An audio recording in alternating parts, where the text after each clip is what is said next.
Very clear cut.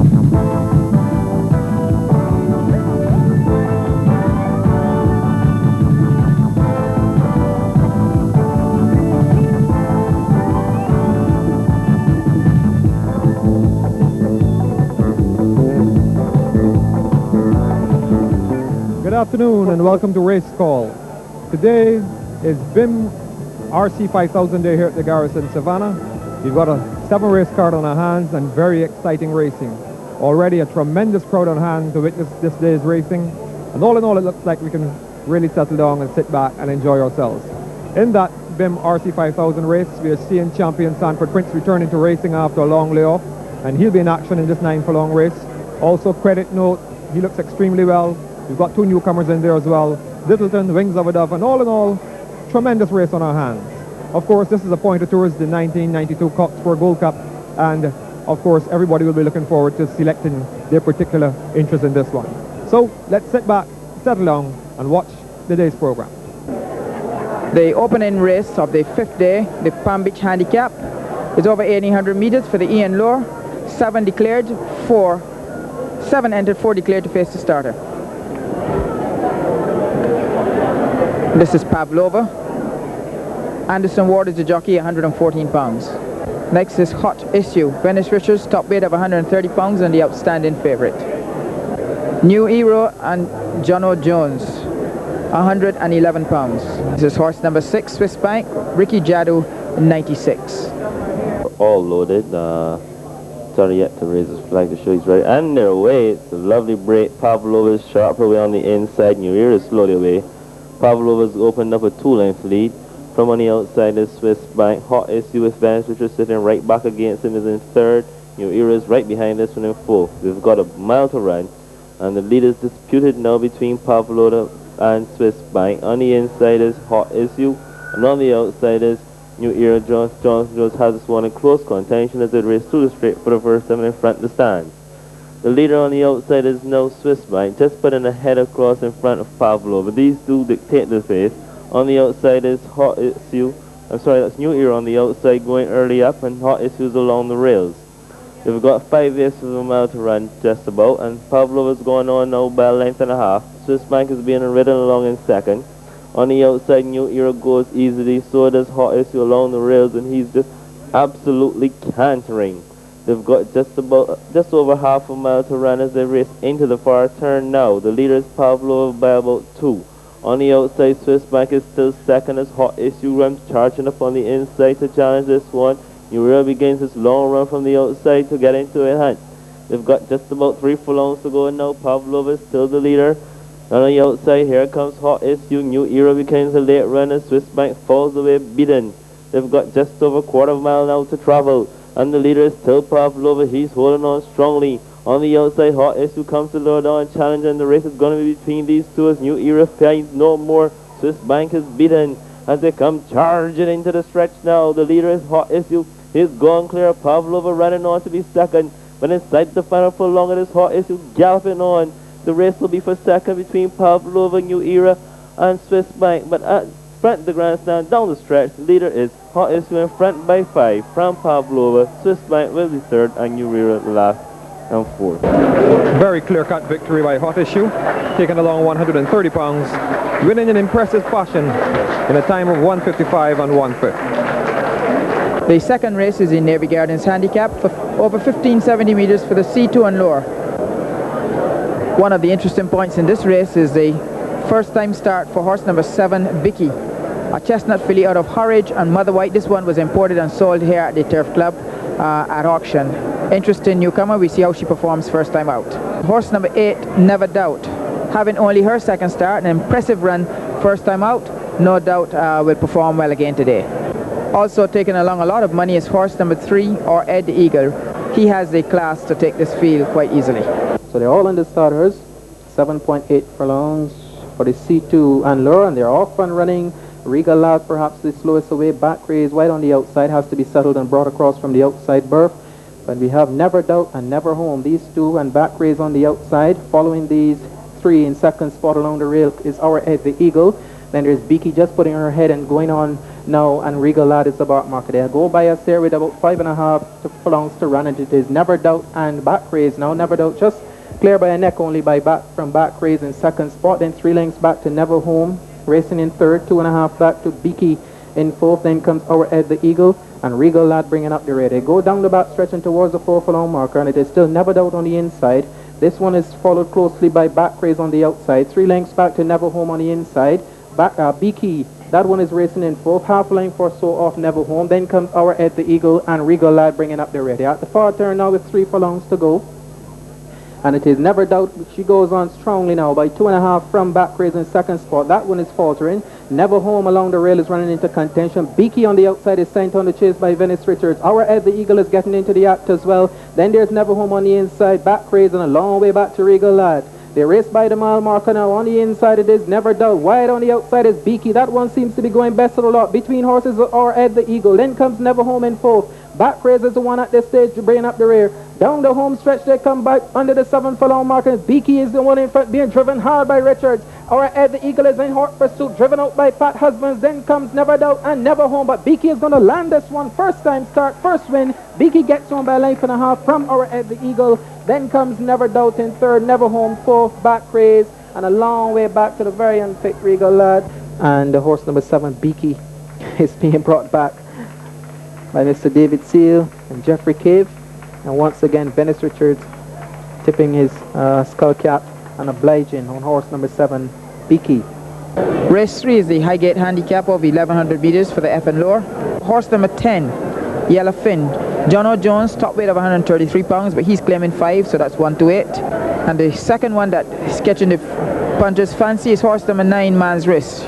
Anderson Ward is a jockey, 129 pounds. Both these animals are in outstanding form and should feature in the places here today. Light flashing, they're on the orders and away they go. Rampage very slowly out. So too Chantilly Boy and Yellowfin, he missed the break. But as they go racing towards the 5 furlong marker, it is now out in front True Value, who goes on by 3 lengths now. On the outside, 5th Avenue is well away. Anna Mercedes also well away. And the 3-year-old Shining Star moving up smoothly on the outside. Then comes Man's Wish, Yellowfin getting into it. Rampage and Chantilly Boy a long way back. Past the 4 furlong pole, and as they race towards the 3 furlong marker now, 3.5 furlongs to go, and it's still True Value in front on a hard hold by a length. Shining Star moving sweetly up in second position. On the outside, 5th Avenue is there. Anna Mercedes making ground, and also Man's Wish making ground from the rear. Yellowfin has a lot of work to do. As they go towards the drill hall, it's still True Value cantering in front by 2 lengths. On the outside and going extremely well is 5th Avenue. Also making a run is Man's Wish. Yellowfin gets a let in between horses. Anna Mercedes is there as well. As they come racing towards the corner, it's still True Value in front. Challenging strongly on the outside is 5th Avenue. Here comes Yellowfin and Man's Wish as well. They come inside the final furlong, and it's still True Value. She's running on strongly. Man's Wish trying desperately on the outside. Here comes 5th Avenue through the middle. Yellowfin there as well. But True Value going comfortably in front. Man's Wish finishing quickly. I don't think he's going to get there in time. True Value wins it by a length from Man's Wish. In third position is Yellowfin. Then comes 5th Avenue, Anna Mercedes, Shining Star, Chantilly Boy, and a long way back to Rampage. In a moment, I'll have a full rundown for you. The winner, True Value, led in by some very proud connections. That's Charles Brathwaite and Dr. Griffith, Dr. Anthony Griffith, who are all in the syndicate which owns this chestnut mare, True Value. 7.8 furlongs, F3 and lower horses, and they're all nicely settled, just waiting for the bell, and they're off and running, slowly into stride. On the inside is Sunlight. Delvita was quickly away from the outside, so too was Turbo from between horses. Party Girl is nicely away. Immaculate is nicely away as well, as so is Isopan as he's pulling his way towards the front runner. So it's Delvita now picking up the lead and coming towards us for the first time. 6 furlongs to go, Delvita and Turbo doing the early running. Isopan is nicely settled in third spot on the inside. On the outside of that one comes Immaculate. Then bringing up the rail is Red Knight. Between horses, Party Girl. 5 lengths back to Happy Anniversary. That one is 6th. It's 7th in fact, half length behind that one. Duck for Dinner. Then comes Sunlight, Royal Lass and Lil Kickers about marker. 4.5 furlongs to go, and Turbo is settled down to an early lead. Half length clear of Delvita on the outside. Red Knight going nicely on the inside. So too is Isopan between horses. Immaculate taking a long way around on the outside. Then comes Party Girl. Duck for Dinner improves nicely along the rail. At the far turn, 3.5 furlongs to go, and it is still Turbo, clear by a half a length only from Delvita, running on a good race. A length and a half back, Red Knight is tracking in third. Then 3 lengths back to Immaculate, improving nicely. Party Girl is getting into it as Isopan falls away. Getting into it is on the outside is Happy Anniversary as well. Then comes Duck for Dinner. Royal Lass being switched on now as she's coming over. 1 long steady run from the rear. They have just under 2 furlongs to go on. Still in front on the inside, it's Turbo. On the outside, Delvita. Happy Anniversary with a big challenge from the outside. On the inside is Red Knight. Party Girl between horses and Royal Laugh looking for racing room but finding none. Inside the final furlong. On the inside, Red Knight. Turbo on the outside. Between horses is Party Girl. Wide on the outside, Happy Anniversary. Royal Laugh finishing like a train as they come to the wire. Party Girl is the one picking it up. Royal Laugh finishing fast on the outside and she finishes fourth. On the inside, Red Knight is second. Turbo is third. Then comes Happy Anniversary. Immaculate, Delvita. Then there's Duck for Dinner, Sunlight, Isopan, and Little Kicker. The winner, horse number 13, Party Girl, being led in by Mrs. June Hudson and Peter Patterson. And smiles all around, of course. And there are always smiles for a winner. In recent times, the name Blue Ribbon Farm has been on the lips of most people. This farm is owned by Challenger Jones, former jockey and now trainer, and a man who's done quite well in the breeding industry. Join me now as we tour Blue Ribbon Farm. The farm was started and gradually added to. It used to belong to Tony Wright at first, 26 acres, and then Nigel Nunes and myself bought it over. And then I have 2 4-acre plots and another 5-acre plot, and 2 acres that I use belong to Tommy Pierce. So it's about 40 acres in all. We're standing in some very tall grass. What kind of grass is this? This is Pangola, and that is, in my opinion, the life of a farm. We fertilize it and treat it just like sugar cane. We fertilize it and do all as weed it and so forth. And when we have a lot, we bale it and put it up for the dry season. How important is grass to a horse? You said it just now is the lifeblood. I think good grass is just as important as concentrates. And if the grass is lush, the horses don't want concentrates. They just eat a little bit, but they don't want. And they look better. I think naturally they eat they pick out the best part of what they want for their diet. So they don't have to eat what you put before them. They can rummage around and get what they know is the best for them. There are some people who believe in keeping young horses out, especially late at night. What are your thoughts on this? Do you have a particular program for putting out your horses? I put out all my horses at night. When it's cool and when it's very hot in the day, I put in as many as I can. All the mares that are in foal get put in, and the others we put in shady places where they can go under the trees in the day. But all horses go out at night, except the stallions and the colts. We're looking at Encino, a French-bred stallion. He is by Millreef, and he's an unraced horse. He's standing his 2nd season in Barbados. So, Charlie, what does his foals look like? His foals are very outstanding, and a lot of the foals were first mare foals, but I think they're outstanding, and I have used them again with mares that are going to foal this year, and I'm hoping they will even be better. He was a colt who was sold as a yearling for $950,000 US, and fractured his sesamoid, and it wasn't a successful operation, and he was bought as a stallion.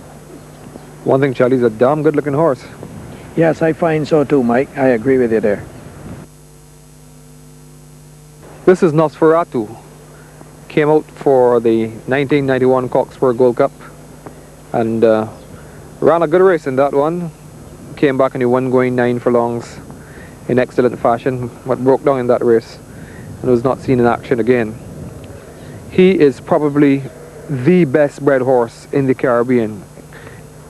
He's by champion Canadian Sir, Vice Regent, out of a mare that has already produced top class horses. Charlie, Nosferatu. Yeah, I think Nosferatu will make a very creditable stallion. He's half brother to a horse, Devil's Bag, who was the champion 2-year-old, the winner of the Breeders' Cup in America, and a sister to a horse named Gloria Song, who was the champion 2-year-old also in North America. Champion older mare as well. And both winners of Grade 1 races and so on. He's out of the same dam, so I don't see why he shouldn't throw a horse himself to win a Gold Cup. Perfect Horse is very likely race in the Caribbean. He was with Joe Hadid for a while and he went wrong, and then eventually he went to Patrick De Freitas, who won a couple of C-class races with him. But he was never really a sound horse, and I don't think we ever really saw the true potential of this chestnut horse. He's by Be My Guest, who is a champion sire, and once again this is the Northern Dancer bloodline. Charlie, what has he been doing at stud? Well, I think he is a very underused stallion. Nearly every one of his foals have won, I think with the exception of one or two. All the others have won and are good sprinting type. But I have never had two exceptional mares to put him to. And he raced with a broken coffin bone and he still won races, so I think his dam has thrown other group winners, so I think he should throw good horses. If you had to pick one foal that has done exceptionally well up to now for him, which one would you pick? I think Northern Host in Trinidad won 4 straight races, and they raced him once with tick fever and he still recovered and come back.